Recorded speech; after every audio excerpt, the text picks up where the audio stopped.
Good afternoon, everybody. My name is Kim Floyd. I'm a graduate student at the Southern New Hampshire University, and this is my capstone project that I'm presenting for my final research and some key findings that I found during my research on the psychoanalytic theory, covering 3 Gothic novels, specific protagonists in each novel. And thank you for taking the time to watch this. So my thesis is called Haunted Minds. The subtitle is The Psychoanalytic Unfolding of Repression, the Shadow Self, and Duality in Gothic Protagonists. So I chose to write my thesis on something I'm quite interested in, which is Gothic literature.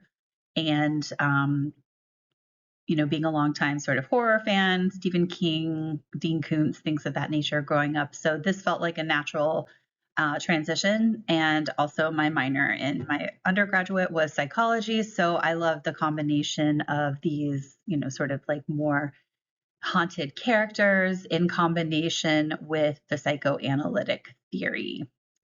So here we go. Today's agenda, we're going to be looking at the introduction to the Gothic genre in literature. I'm going to go over my thesis statement, my theoretical framework in psychology. We're going to cover 3 specific protagonists from 3 specific famous 18th to 19th century Gothic novels, Victor Frankenstein, Dr. Jekyll, and Dorian Gray. Then I'm going to discuss some themes in Gothic literature, do the comparative analysis of all 3 novels and some key findings within the psychoanalytic theory, as well as some conclusions and a farewell and thank you. So thank you for joining me. I really enjoyed writing this paper, so I'm excited to go over it with you. All right, so our first question here, when I started writing my thesis, I said, well, what is Gothic literature? Like I'm familiar with Gothic bands and novels and, music and things like that. But what makes Gothic literature special? What is the genre important and known for? So that was really my first question within this thesis, is to kind of discover what is Gothic literature. So here's a picture of Dorian Gray uncovering his portrait from the 1940s film Dorian Gray. I cannot remember the actor's name, but I did watch the movie a couple months back, and it was really great. So I do recommend it. So that's neither here nor there, but Gothic literature basically is going to explore and examine psychological dangers of repression and duality. And that was the purpose of my paper. And when the authentic self is repressed, moral decline and decay is basically inevitable. So in these 3 novels, I looked into the psychological dangers of the idea of being repressed and repressing guilt, and then having a dual personality, having duality, also known in Jungian terms as the shadow self. So, I mean, in modern psychological times, we definitely talk about, looking into your darker shadow self, uncovering that in order to be a more whole individual. So I found this to be interesting because, this particular genre focuses on the darker underside of human nature, moral decay when deterring from societal expectations. So this is, these are novels written during the 18th and 19th century, Frankenstein, The Picture of Dorian Gray, as well as The Strange Case of Dr. Jekyll and Mr. Hyde. So the scope of my paper was to explore and analyze key characters in these 3 novels, using both, traditionalist, foundational Sigmund Freud human psyche models, as well as, Jung, as well as some other modern psychologists that I tried to focus on. Like Jordan Peterson is obviously kind of a hot button psychiatrist that, I thought would make an interesting case for like using some of his work in these novels. And there's one more that I did cover in the paper as well. So Freud also emphasized the role of the unconscious mind, which harbors repressed desires, fears, and memories that shape behavior without conscious awareness. So defense mechanisms like the idea of repression, denial of self, and projecting are used to manage internal conflicts and maintain psychological stability.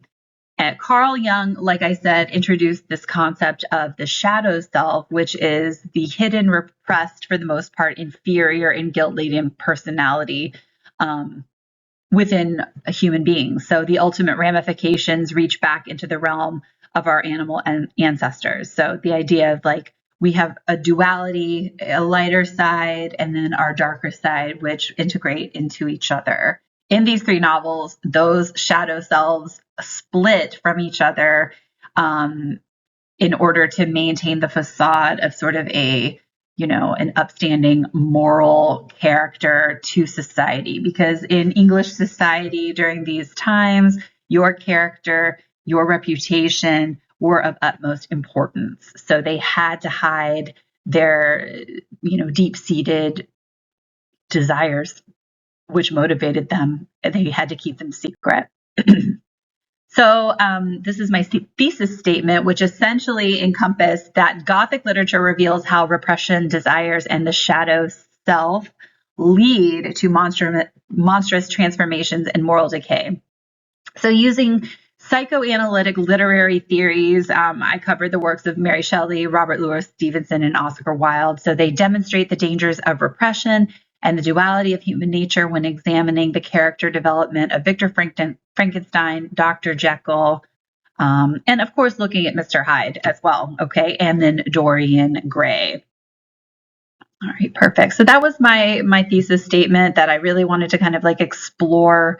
It just seemed interesting to me to cover three specific novels that I enjoyed and I felt were important, coming to a close on this British literature focus of my graduate work and undergraduate as well. So the theoretical framework, this is Sigmund Freud looking very handsome here.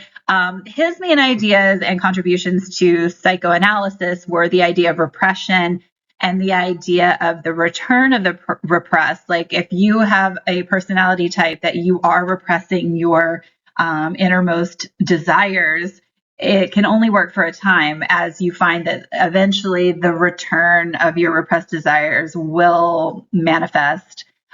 He also covered the model of the human psyche, which is the id, ego, and superego, which he surmised were the drivers behind all human decisions and, motivation for everything that we do. Carl Jung, he was responsible for introducing the shadow self to psychology as your denied aspects of your personality. So if you are a moral, upstanding citizen, sort of like Dr. Jekyll, the shadow self would be, obviously represented in the split of Mr. Hyde. All those denied aspects of your personality, the moral, non-adherence to societal constructs. And then Jordan Peterson, I wanted to include because he is kind of controversial and has some great ideas about order versus chaos. And, some of his modern interpretations of what repression does, kind of like bringing some research and just, like a few key points into the 21st century. Freud is obviously the grandfather of psychology and psychoanalysis. So you can't really write a paper about repression without including him or Carl Jung for that matter. Okay, so here are the characters that I covered: Victor Frankenstein, Dr. Jekyll, and then of course Dorian Gray, using the psychoanalytic theory. First we have Victor Frankenstein. This was from Mary Shelley's Frankenstein, written in 1818. And the way in which Victor shows repression is that he projects all of his unchecked ambition and guilt onto the creature that he, ambitiously created for his own ego. He also represents the shadow self, Jung's idea of the shadow self. The creature itself embodies Victor's darkest desires and fears, because the creature does obviously exhibit, and like it's not inhibited to societal constructs. It's pure emotion, and it has no leadership or role model in Victor Frankenstein. He essentially creates the creature and then lets it go.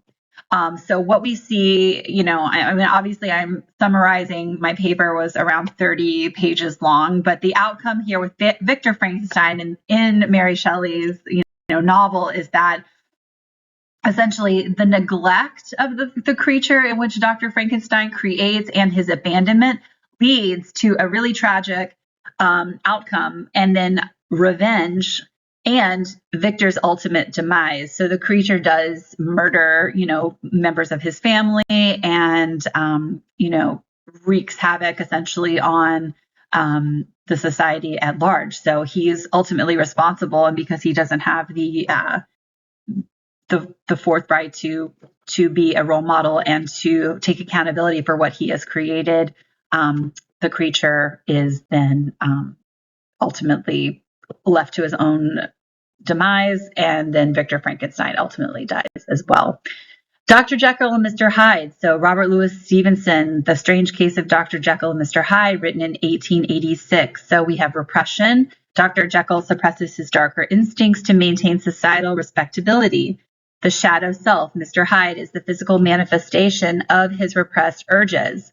When he splits, he does, he's able to engage in these repressed urges. He's able to, have the women that he wants, to drink the way he wants, talk the way he wants. But then by this splitting and not integrating the shadow self, as well as coming to terms with the repression that Dr. Jekyll suppresses, the outcome is loss over control of Hyde, which ultimately leads to moral and physical collapse. Because Hyde does eventually, murder a very important character in the novel. So by not integrating the two personalities, you see, again, moral and physical collapse of the main protagonist. So they ultimately suffer because of non-integration of their personality. And last but not least, Dorian Gray by Oscar Wilde. This is definitely one of my favorite novels. The Picture of Dorian Gray, 1890. It was written as a novella in a magazine at the time in the late 19th century. So Dorian externalizes his guilt, shame, and moral decay onto the portrait. He's able to stay squeaky clean in his his life, and he's able to do all the things sort of in secret and darkness, and then all of the guilt and shame he feels about the things that he's doing that are morally reprehensible are absorbed onto the portrait. So you can see in this picture, the portrait is completely hideous, and Dorian is still looking young, 28 or 38 years old. I can't remember how old he was in the novel, but shadow self. So the portrait absorbs his hidden hedonism and corrupt desires, which were not acceptable in the Victorian society, incredibly rigid in nature. And then again, the outcome of this splitting, this duality, this non-integration of shadow self, Dorian's attempt to destroy the portrait results, he in his own destruction. When he goes to stab the portrait, what ultimately happens is he's killing himself, and then the portrait returns kind of supernaturally to the original, beautiful portrait of Dorian Gray as a youthful person. So again, the supernatural is very, very clear in all three of these novels. So again, the psychological concepts I've covered are that we have repression, duality, as well as ambiguity. Feel free to pause if you want to read into this. Again, the inner desires versus societal norms, the coexistence of good and evil within individuals, and then ambiguity, the fear of the unknown, and blurred boundaries. So this is these are the key findings really in the three novels that I felt were important to tie to psychoanalytical concepts. We have a comparative analysis. You can pause here to see some of my key findings as well. The common thread through all of these was that the protagonist's unchecked, repressed feelings and shadow self leads to, again, moral tragedies. Again, the key takeaway here, the psychological concepts of repression, shadow self, and duality are central to Gothic protagonists' downfalls. It is a theme that was rampant in these novels, and it offers timeless insights into the human psyche. all three of these characters show the supernatural elements of psychological themes. And then, what we can take away as a modern audience is that in order to address these conflicts, it will prevent our self-destruction. Some works cited, and then a thank you. I wish you all the best. Thank you for letting me present.